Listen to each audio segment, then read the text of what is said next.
Mainit ang bahay kahit may kisami ang bubong. Baka kulang ka sa roof ventilation. Ngayon, ikukumpara natin ang tatlong sikat na paraan para papreskuhin ang bahay gamit ang natural na daloy ng hangin.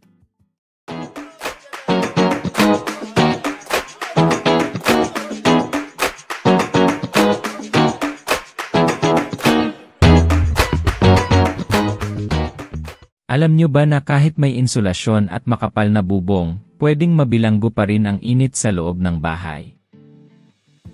Kaya mahalagang may maayos na roof ventilation.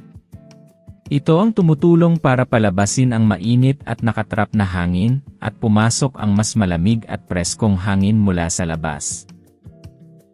Kapag may tamang daloy ng hangin, mas presko ang bahay, mas tipid sa aircon o electric fan, at mas komportableng tirahan. Ngayon, pag-uusapan natin ang tatlong uri ng roof ventilation system na madalas ginagamit sa bahay. Whirlybird, Passive Roof Vent, Solar Roof Fan. Tignan natin kung alin sa mga ito ang bagay sa pangangailangan mo. Ang katangian ng Whirlybird: walang kuryente, madaling ikabit, hindi gumagana pag walang hangin. Medyo mainay sa lakas ng hangin. Mainam ito sa mga lugar na palaging mahangin. Umiikot ito gamit ang hangin para hilahin ang mainit na hangin palabas ng bahay. Punta naman tayo sa roof vent. Ang kagandahan at di kagandahan sa roof vent: mababa ang maintenance. Tahimik. Mainam kung may cross ventilation. Mabagal ang daloy kung walang sapat na airflow.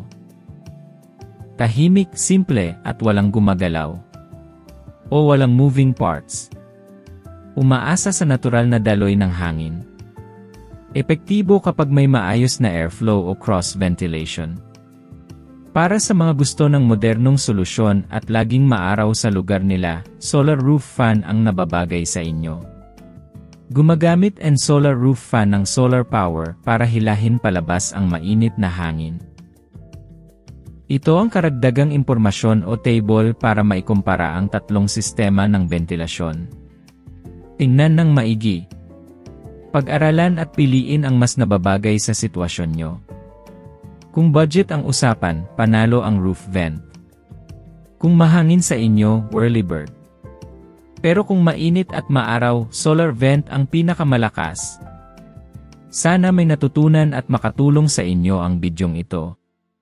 Salamat sa panonood.